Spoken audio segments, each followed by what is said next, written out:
পাঁচ দফা গণ দাবি আদায়ের আজকের এই গণমিছিল পূর্ব সমাবেশে সম্মানিত সংগ্রামী সভাপতি, সম্মানিত প্রধান অতিথি, বীর ছাত্রদলের সংগ্রামী নেতৃবৃন্দ, আজকের গণমিছিলের আগত সংগ্রামী বীর চট্টগ্রামবাসী, 2008 সালে একটি ম্যানিপুলেটেড নির্বাচনের মাধ্যমে, জালিয়াতি নির্বাচনের মাধ্যমে ফ্যাসিবাদ বাংলাদেশে চেপে বসেছিল।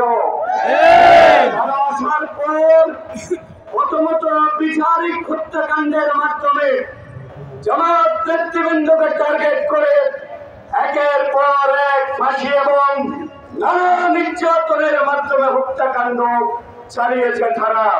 শুধু তাই নয়, বাংলাদেশে খুন, ধর্ষণ, হত্যা, গুম, আইনগরের মতো নানা বিশৃঙ্খলার মাধ্যমে হাজার হাজার মানুষকে তারা হত্যা করেছে।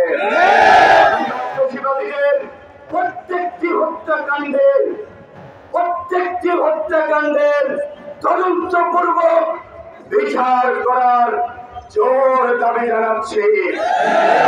অবাক হবেন, একজন জিয়াউল হাসান 1000-এর মতো মানুষকে বুক ছিঁড়ে সিমেন্টের বস্তা দিয়ে বিভিন্ন নদীতে, সুন্দরবনে হত্যা করে লাশ গুম করেছে।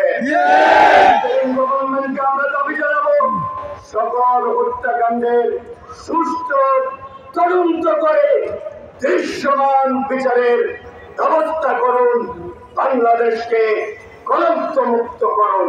বাংলাদেশ জিন্দাবাদ, বাংলাদেশ জামাত ইসলামী জিন্দাবাদ।